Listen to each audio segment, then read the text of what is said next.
2018 e emitiu profissão solene em 2015, no dia 19 de abril.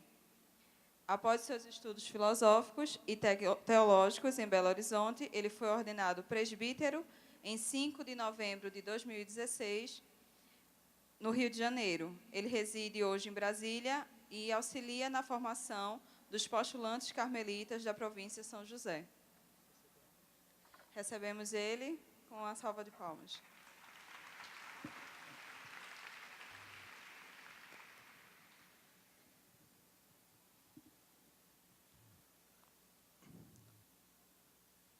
Bom, me pediram para falar um pouco hoje sobre o tema A Virgem Maria na vida e na espiritualidade de Santa Teresinha do Menino Jesus.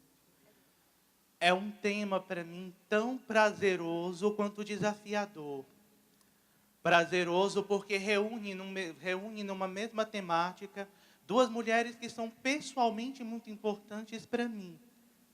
E desafiador porque Maria envolve a vida de Teresinha de tal maneira que há sempre muito a dizer sobre a presença de Maria em Santa Teresinha. Há tanto a dizer que nós corremos o risco de deixar faltar alguma coisa. Mas nós nos confiamos à misericórdia de Deus e pedimos a essa mesma misericórdia que supra aquilo que nós não conseguirmos explorar.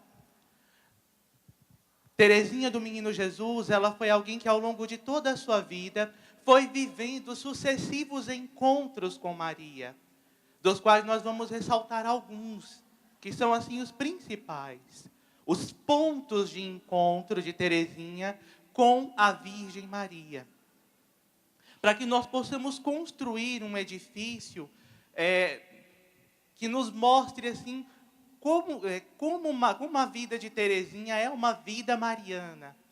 Como o espírito, como a experiência de Teresinha está toda impregnada de Maria. Então, o primeiro ponto de encontro de Teresinha com a Virgem Maria é a sua própria história. Toda a história de Teresinha é marcada pela presença de Nossa Senhora. De tal modo que nós poderíamos reconstruir toda a biografia de Teresinha a partir da presença de Maria. Por exemplo, Teresinha nasce no dia 2 de janeiro de 1873 e recebe como primeiro nome o nome de Maria, Maria Francisca Teresa. Ela é a nona Maria, né, dos filhos Martã. Todos, inclusive os meninos, receberam Maria como primeiro nome. Porque Teresa nasce numa família marcada pela devoção mariana. Nós podemos dizer que, juntando aqueles filhos que morreram prematuramente, contando com eles, Maria é o 12º membro da família Martã.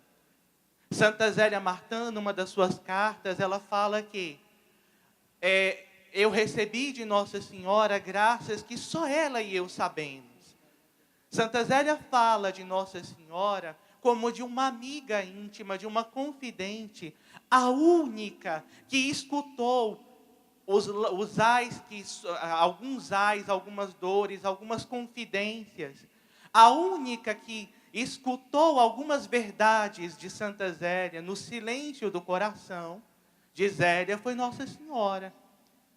Então, Teresinha nasce nesse ambiente onde a devoção mariana é privilegiada. É também numa igreja dedicada a Nossa Senhora que Teresinha é batizada. Teresinha, ela recebe... Teresinha, ela vai viver uma experiência muito forte após o sorriso da Virgem, sobre o qual nós vamos falar.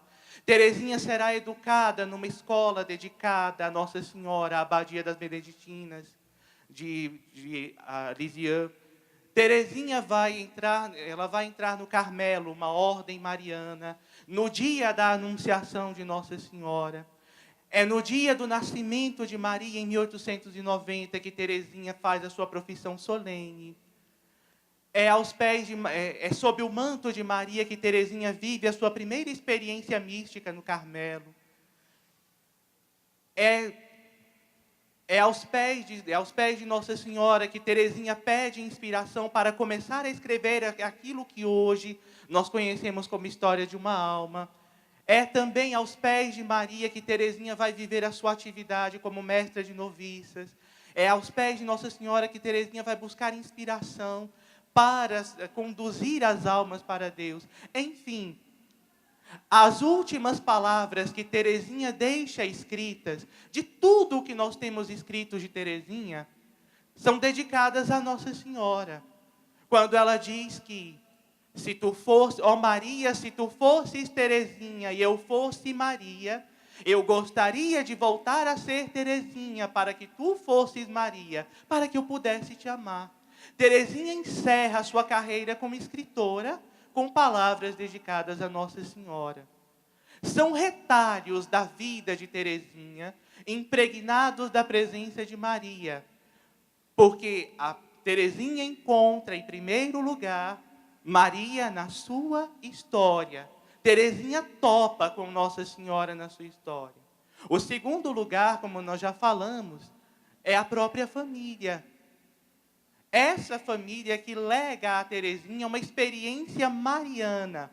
Uma experiência não baseada em conteúdos teológicos, mas uma experiência baseada no carinho experimentado, no carinho concreto de Maria. Então, já a partir de Santa Zélia, nós vemos que Nossa Senhora ocupa um lugar central na vida daquela família. São Luís Martin também, quando via as filhas doentes ou com algum problema, ele automaticamente tomava o caminho de algum santuário mariano para entregar nas mãos de Nossa Senhora aquilo que era a necessidade da família naquele momento. As filhas cresceram vendo os pais se dirigindo a Maria. E isso automaticamente entrou na vida delas. Esse é o segundo lugar onde Teresinha encontra Nossa Senhora. O lugar onde ela aprende a se dirigir à Mãe de Deus. O lugar onde ela aprende a cultivar atos de piedade em relação a Nossa Senhora. Só que esses dois lugares, a história de Teresinha e a educação familiar, se nós resumíssemos toda a devoção mariana, toda a experiência mariana de Teresinha a esses dois lugares, nós teríamos uma experiência muito pobre. Uma experiência meramente de herança, de automatismo herdado da família.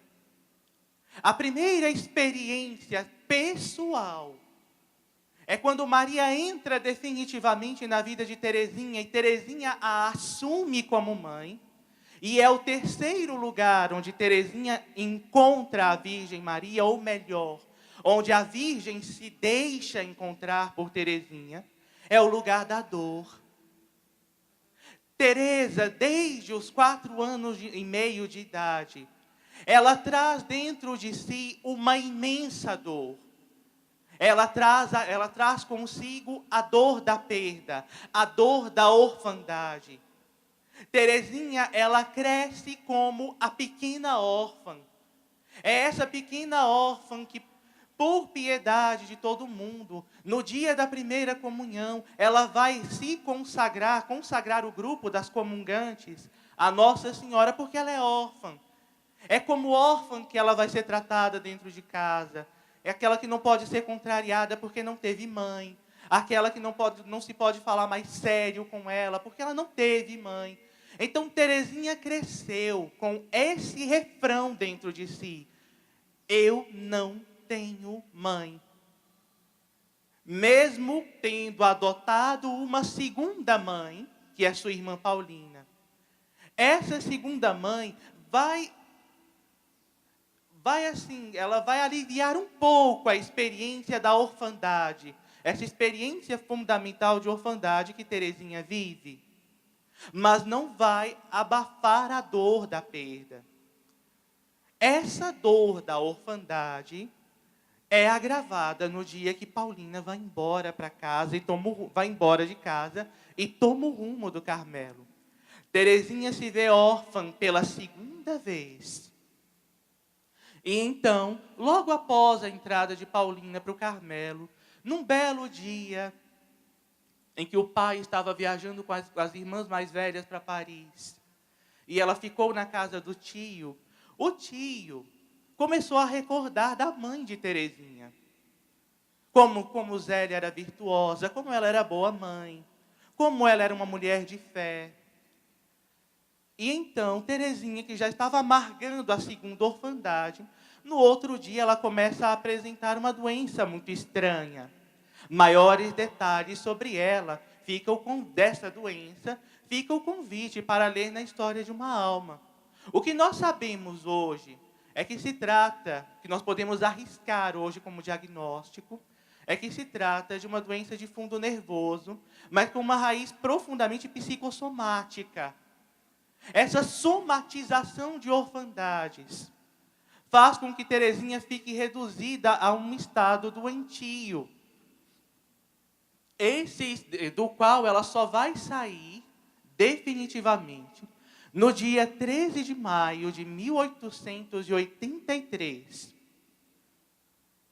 Terezinha, ela está acamada, e a família que já tinha pedido a intercessão de Nossa Senhora das Vitórias pela cura daquela doença inexplicável, então se ajoelha diante da imagem de Nossa Senhora e pede a Nossa Senhora que intervenha.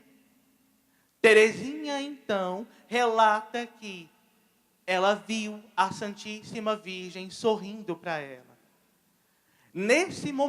Esse momento do sorriso de Maria para Terezinha, assinala a cura da sua mais profunda ferida humana. A cura da a ferida mais profunda da humanidade de Teresa era a ferida da orfandade. Quando Nossa Senhora sorri para Terezinha, é como se Nossa Senhora estivesse dizendo para ela algo tipo: você perdeu sua primeira mãe para a morte, para o câncer. Você perdeu sua segunda mãe. O segundo sorriso materno que você teve foi embora também. Você mal consegue enxergá-lo através das grades do Carmelo. Mas eu sou a mãe que nunca vai te abandonar. Eu sou a mãe que estará sempre ao seu lado. Eu sou a mãe que nunca vai deixar de sorrir para você. Então, o sorriso da Virgem é o encontro pessoal de Terezinha com o amor materno de Deus revelado na pessoa de Maria. O sorriso da Virgem marca um início de uma caminhada de cura interior na vida de Teresa. Teresa é curada do sentimento da orfandade, do desamparo da orfandade, para ser sucessivamente curada das consequências dessa orfandade. Essa cura se desdobrará, vamos dizer assim, na graça do milagre do Natal, quando Terezinha deixa as faixas da infância, e se desdobrará também numa graça posterior que Terezinha recebe na Basílica de Nossa Senhora das Vitórias, em Paris. Quando Terezinha deixa de lado todo escrúpulo e todo medo, toda insegurança de que aquela experiência que ela viveu com Nossa Senhora não pudesse ser verdade. O outro lugar onde Terezinha encontra a Mãe de Deus é no Carmelo. O Carmelo entendido como deserto. O Carmelo entendido como rotina. O Carmelo entendido como o lugar onde nada de extraordinário acontece. Maria, de certa maneira, prepara o coração de Teresa para entrar nesse mundo, que pode ser misterioso à primeira vista, cercado de grades, e no tempo de Terezinha, cercado de muitas cortinas. Grades duplas, cortinas duplas, não se via o rosto das irmãs, só se ouvia suas vozes. Esse mundo é misterioso à primeira vista, mas depois ele revela todo o seu peso de rotina, todo o seu peso de deserto. Por isso que Terezinha pode dizer: eu não tive nenhuma surpresa, eu não tive nenhuma decepção, não criei nenhuma expectativa. Porque Teresinha, de certa forma, ela intui que o Carmelo tem um parentesco com Nazaré. Nazaré é o lugar da rotina. Nazaré é o lugar onde tudo acontece todo dia do mesmo jeito. Nazaré é o lugar onde raramente as coisas saem do seu ritmo ordinário, mas é também o lugar onde se vive de maneira extraordinária a presença, a experiência da graça. É a graça que anima tudo. É a graça que nos faz levantar todos os dias nos mesmos horários, para encontrar as mesmas pessoas, para rezar a mesma salmodia. Tudo do mesmo jeito todo dia, mas nada é repetitivo, porque a graça de Deus, assim como em Nazaré, na família de Maria, de José e de Jesus, ela faz novas todas as coisas, ou nos leva a abrir olhos novos para enxergar de maneira nova as mesmas coisas. Teresa encontra nesse lugar o lugar de Maria. O Carmelo é todo de Maria. E porque o Carmelo é todo de Maria, ele é todo parecido com Nazaré. Teresa bebe de tudo aquilo que a espiritualidade do Carmelo tem a oferecer a respeito da figura da Virgem. Tanto é que, um ano depois, em 1889, Teresa experimenta uma graça muito particular de sentir-se envolvida debaixo do manto da Virgem, de tal maneira que durante alguns dias ela sentia que ela não agia, mas ela era animada por alguém. Parecia que tinham emprestado um corpo para ela, de tal maneira, ela estava envolvida pela presença de Maria e arrebatada por Maria à presença de Jesus. A Virgem que a envolve no início de sua vida religiosa é sinal para nós de que o Carmelo, para Teresinha e para nós também, é o lugar onde Maria nos envolve. É o lugar onde Maria nos acalenta. É o lugar onde Maria nos aquece com o seu calor de mãe para viver aquilo que Jesus pede de nós. Ou como dizia Maria nas bodas de Caná, para fazer tudo o que Ele nos disser. E fazer tudo o que Deus nos disser não implica nada de extraordinário. Não implica fazer coisas grandiosas, mas apenas fazer com amor grandioso as coisas banais. Frei Patrício recordava ainda há pouco sobre essa palavra de Teresinha, que no Carmelo, um alfinete catado por amor é capaz de salvar almas. Um alfinete catado por amor tem valor salvífico, mas tem valor salvífico porque unido ao mistério de Cristo, na sua vida oculta em Nazaré. Também ali em Nazaré, na sua vida oculta, já acontecia a graça, já acontecia a redenção. Nós somos um pouco mal acostumados a pensar que a redenção só aconteceu na cruz. Obrigado.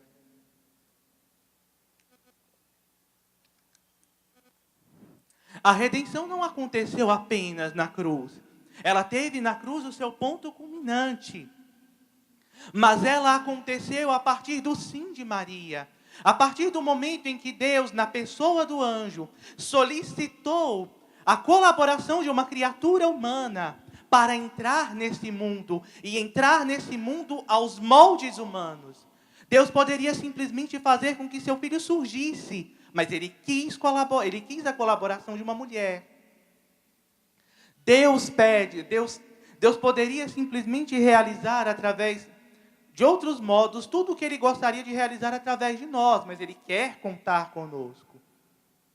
Então, o Carmelo, na sua cotidianidade, na sua repetibilidade irrepetível, digamos assim, é o outro lugar onde Teresinha se sente envolvida pelo amor de Maria, e envolvida por Maria, Teresinha vive com Maria no Carmelo, e mais do que isso, ela vive como Maria no Carmelo. Porque ser carmelita não é viver uma vida simplesmente mariana, é viver uma vida mariforme, uma vida ao modo de Maria, Ser carmelita não é ser devoto de Maria. Teresinha intuiu isso muito bem. Ser carmelita é ser Maria. Outro lugar onde Teresa encontra a Santíssima Virgem, já na sua maturidade espiritual, é o Evangelho. Teresa, desde o início da sua vida, ela se acostumou a ouvir as homilias do seu tempo. O tempo em que Teresa viveu, a época, o espaço em que Teresa viveu, era uma época e um espaço dominados pelo jansenismo. Essa verdadeira doutrina, essa verdadeira heresia contra a misericórdia de Deus, que colocava Deus de tal maneira inalcançável às criaturas, e colocava as criaturas de tal modo numa posição de indignidade, que se ressaltava aquilo que Deus tinha de menos humano, para que nós, os humanos, tivéssemos medo dele, e não o verdadeiro temor de Deus, do qual se fala na Sagrada Escritura. Temer a Deus não significa ter medo dele. Temer a Deus, no pensamento do autor sagrado, significa amá-lo. Significa não ter medo de aproximar-se dele. Significa não ter medo de fazer-se um com ele. Significa não ter medo de, como diz Teresinha num dos seus poemas, chamar-te de pai e saber que sou tua filha, eis o meu céu. O Deus que Teresinha descobre através da mediação de Maria, é o Abá revelado por Jesus Cristo, o Paizinho amado, que Jesus veio revelar a este mundo. E quando Teresa folheia o Evangelho, ela descobre uma Maria muito diferente daquela pregada pelo jansenismo do seu tempo. A Virgem Maria que Teresinha descobre é uma virgem, é uma mulher como ela, que como ela experimentou medo, que como ela experimentou a dúvida, porque duvidar não é pecado. Quando Maria pergunta ao anjo, como se fará isso? Maria está expondo uma dúvida. Só que a dúvida de Maria é um pouco diferente da dúvida que é interposta, por exemplo, por Zacarias, quando Zacarias, o pai de João Batista, também é abordado pelo anjo. Porque a dúvida de Zacarias, ela coloca uma barreira à ação de Deus. Me dá uma prova de que o Senhor vai fazer isso, se é que isso é verdade. A dúvida de Maria é uma dúvida é a dúvida de alguém que quer colaborar com a graça de Deus. Como se fará isso? Eu não conheço o homem, mas estou disposta a colaborar com esse plano. Essa Virgem Maria que tem dúvidas, essa Virgem Maria que tem medo, que parte no meio da madrugada para o Egito, para salvar o seu filho da morte, e parte com o coração de uma mãe desesperada pela vida do seu filho. É essa Maria com a qual Teresa se sintoniza através do Evangelho. Maria que, como ela, viveu uma vida muito simples, muito ordinária, no bom sentido, uma vida que em nada se diferenciava das outras mulheres de Nazaré. Maria no Evangelho faz com que Teresa diga que um dos sonhos dela seria, se ela tivesse sido padre, ela gostaria de ter sido padre só para fazer uma única homilia. Uma homilia sobre Nossa Senhora, apresentando Maria do jeito que ela era, apresentando Maria imitável, abordável, apresentando Maria humana, mais mãe do que rainha. Porque é essa a missão fundamental de Maria para Teresinha, ser mãe. É essa a missão fundamental de Maria para cada um de nós, em relação a cada um de nós, ser mãe. Nada além disso. A realeza de Maria está ligada à sua maternidade. Maria é rainha, como todos nós somos reis por força do batismo, porque nós somos vocacionados ao serviço. E o serviço fundamental ao qual Maria foi chamada é o serviço de maternidade. Esse serviço que consiste naquela graça que Teresinha experimentou, a primeira. Esse serviço que consiste em saber que existe um sorriso de mãe que me acompanha. Existe uma mão materna que me acompanha pelos caminhos da vida. O serviço da maternidade consiste naquilo que Teresinha viveu na sua segunda grande graça mariana, já no Carmelo. Consiste em envolver, consiste em aquecer, consiste em transmitir calor, o calor que só uma mãe pode transmitir ao filho. Maria, no Evangelho, é a mãe que ensina a Teresinha os caminhos para se chegar ao filho. Esses caminhos não são os caminhos da ascese extraordinária pregados no tempo do jansenismo. Não são os caminhos de uma penitência que nega toda a humanidade, ou melhor, que aniquila toda a humanidade. Mas são os caminhos de uma confiança.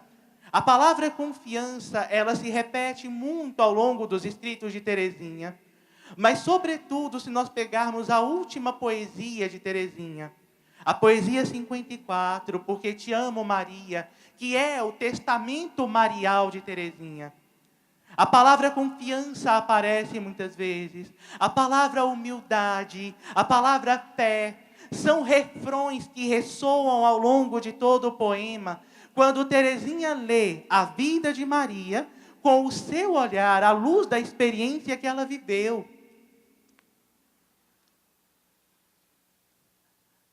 Maria com sua vida, vai ensinando a Teresa o que realmente é essencial para caminhar como cristã.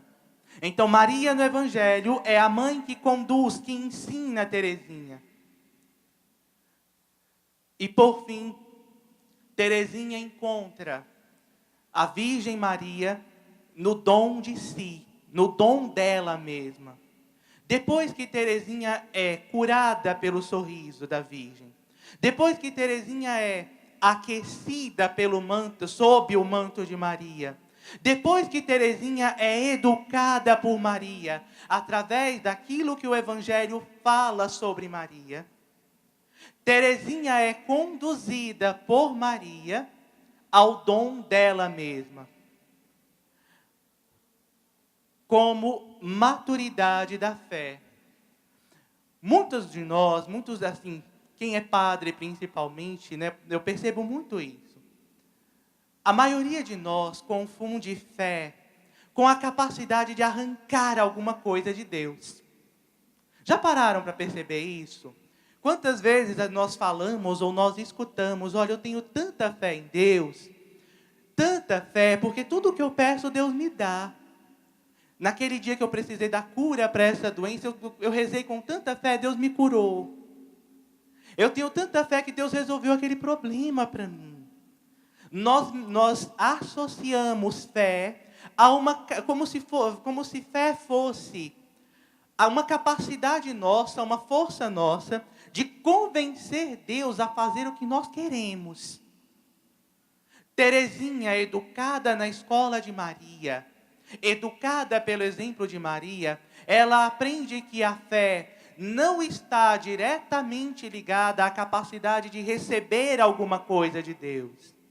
A fé está ligada à capacidade de ofertar. É por isso que quando Teresinha escreve o seu ato de oferecimento ao amor misericordioso, ela está se ofertando. E ao se ofertar ao Deus Trindade Santa, ela não deixa de fora do seu ato de oferecimento ao amor misericordioso a Virgem Maria.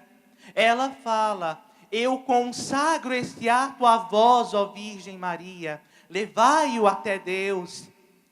Porque Teresinha entendeu que Maria é a verdadeira escola da fé, cujo grau máximo não é a capacidade de arrancar favores de Deus, mas é a capacidade de ofertar-se com o Senhor e ofertar-se como o Senhor. Fé é é o resultado do nosso encontro pessoal com o Deus cristão. Por isso que Teresinha começa o Jesus, mas a Trindade. Porque diferente do que a maioria de nós pensa, o Deus cristão não é Jesus Cristo, o Deus cristão é a Trindade. Mas Teresinha vive, sob o manto de Maria, esse crescimento na fé, por meio do qual ela entra pela Trindade, através da porta da humanidade de Cristo, através do Cristo. E Maria a conduz de Cristo à Trindade. Maria é sua companheira nesse percurso. Então, Teresinha, quando se oferta, ela faz alusão a Maria, porque ela sabe que Maria é o perfeito modelo do dom de si. Esse processo todo vai culminar, vai ser sintetizado na vida de Teresinha através da poesia 54, como eu já falei para vocês. Onde Teresinha deixa escrito tudo aquilo que ela gostaria de ter falado sobre Nossa Senhora, se ela tivesse sido sacerdote, se ela tivesse tido a oportunidade de ter um púlpito diante dela. Não é uma Maria inimitável, não é uma Maria inalcançável, também não é uma Maria meramente dispenseira de dons, de graças, mas é uma Virgem Maria que caminhou na fé. Nesse ponto, Teresinha antecipa uma importante intuição do Vaticano II a respeito de Nossa Senhora, quando apresenta Nossa Senhora na Lumen Gentium como Maria peregrina na fé. Maria foi aquela que foi caminhando na fé, que foi se deixando surpreender na fé, que foi se deixando ser atingida pelas surpresas que Deus ia aprontando para ela, por aquilo que ela ia descobrindo de Deus. Teresinha mostra uma Nossa Senhora muito diferente daquela que ela escutava no tempo dela, como se Nossa Senhora sempre tivesse sabido de tudo. Nossa Senhora, falaram para ela, por exemplo, no Carmelo de Lisieux se lia, no tempo de Teresinha, a obra da irmã Maria de Ágreda, uma monja concepcionista espanhola do século XVI, XVII, que teria recebido de Nossa Senhora o relato da vida oculta de Maria. Entre os fatos revelados por Nossa Senhora e reproduzidos no Carmelo de Lisieux estavam que Nossa Senhora, desde cedo, ela já sabia ler, ela já nasceu sabendo tudo, consciência infusa, mas por humildade ela só começou a falar na época certa.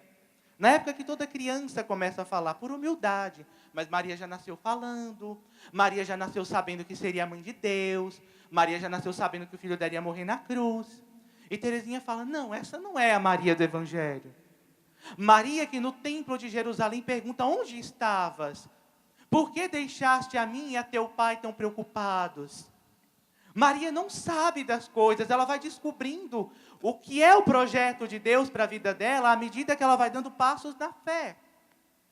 É essa Maria que vai dando passos na fé, que cativa o coração de Teresa. É essa Maria que é a verdadeira mãe da pequena Via, que vai vivendo o seu caminho na fé, através da confiança, do abandono, da entrega. Maria que aposta na tudo o que ela é, Maria que aposta toda a sua pobreza na graça de Deus. É essa Maria que fala ao coração de Teresa. É essa Maria que convida Teresa a também entregar-se. É essa Maria que convida Teresa a também ofertar o seu nada, a também amar a sua pobreza e a sua pequenez, e a ter uma confiança cega na misericórdia de Deus. A Virgem Maria, na vida de Teresinha, representou para ela uma experiência de comunhão, uma comunhão de afeto, um afeto que passa pela dimensão humana de Teresinha. Quando Teresinha, a órfã, com toda a sua capacidade de amar, se aproxima de Maria como mãe, ou melhor, experimenta esse amor de Maria como mãe.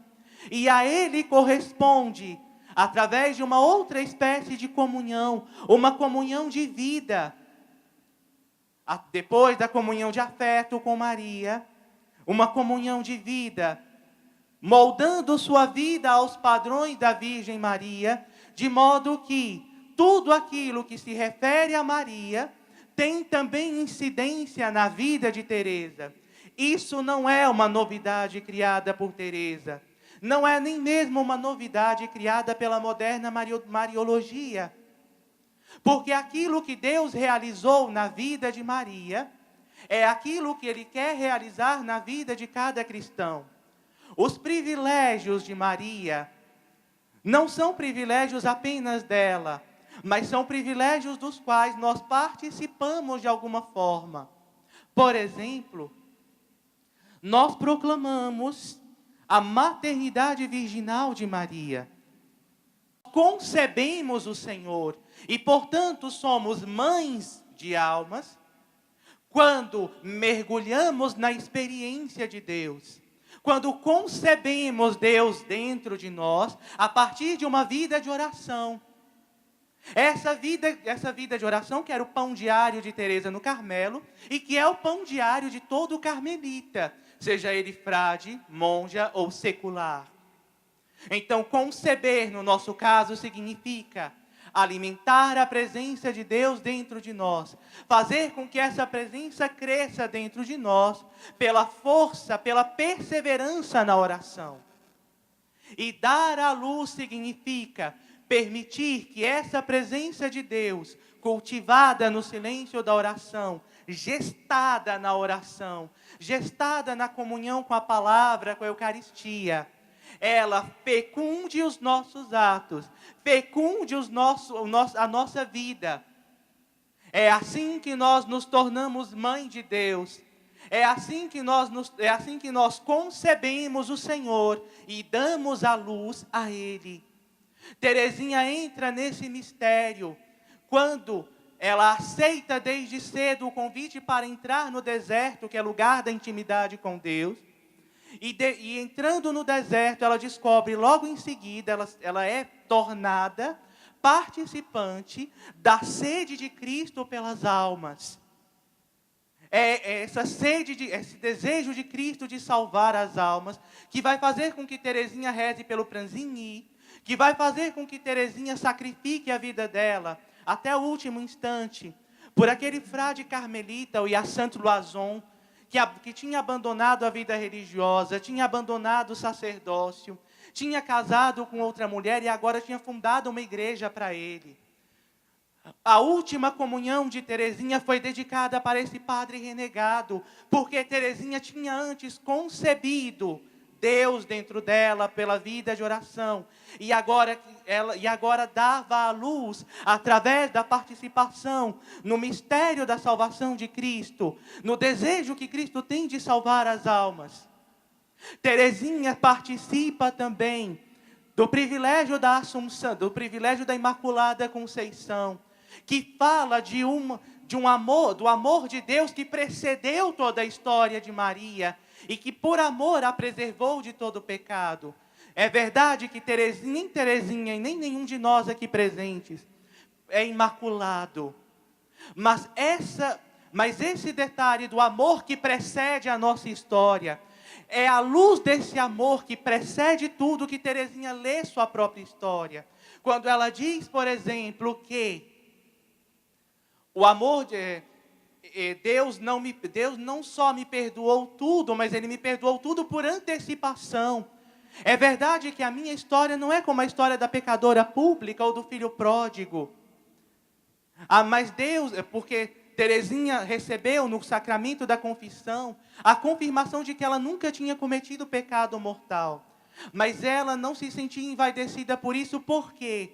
Porque ela dizia que Deus agiu com ela como um pai que sabia que no caminho pelo qual a filha ia caminhar, havia um buraco lá na frente.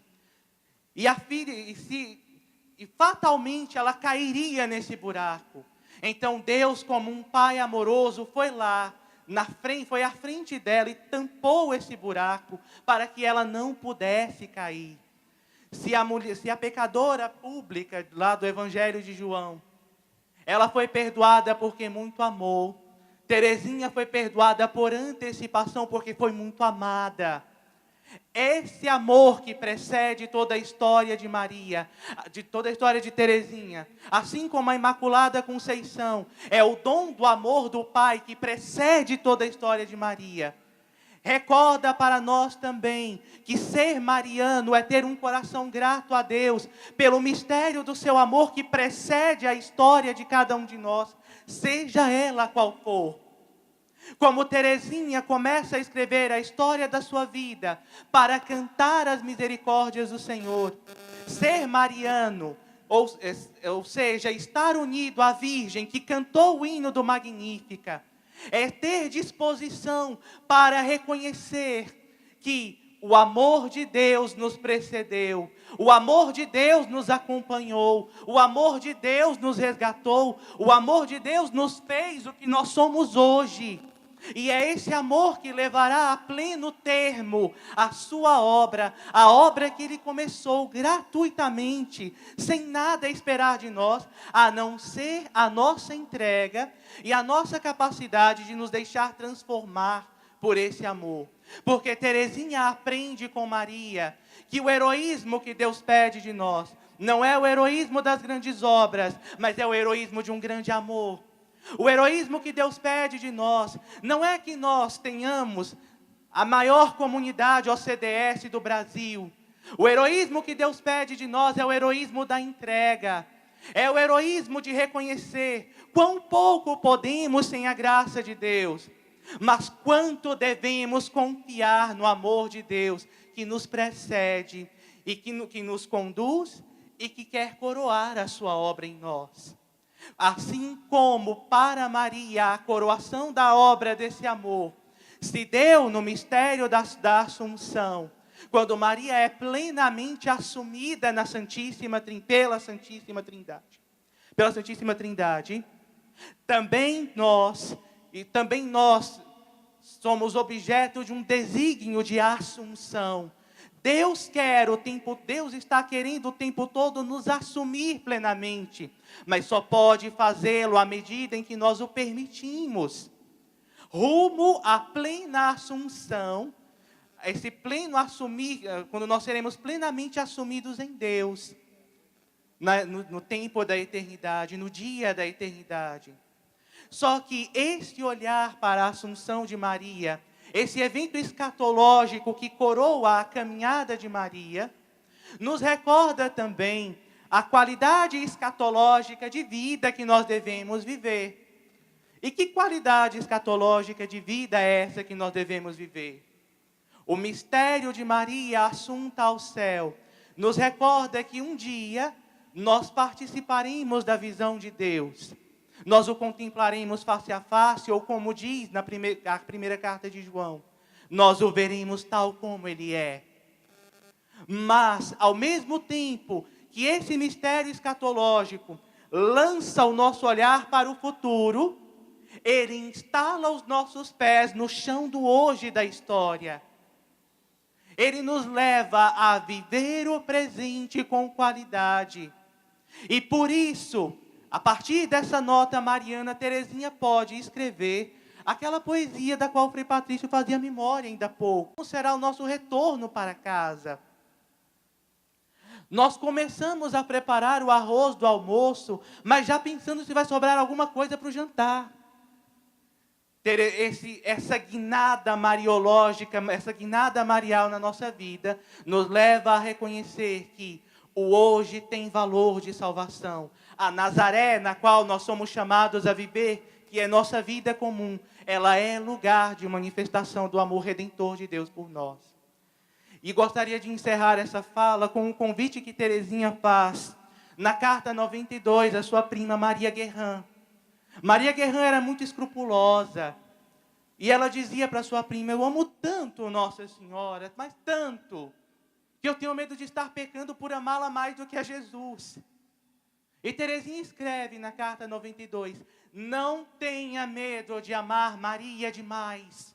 Nunca se amará Maria demais. Tenha medo de amá-la de menos. É esse o convite de Teresa do Menino Jesus para sua prima Maria Guerrin. E esse é o convite de Teresa do Menino Jesus para cada um de nós. Não tenha medo de amar Maria demais, porque Maria é escola de salvação. Não é a salvação, mas é uma escola que educa para que nós caminhemos no caminho da salvação. Muito obrigado.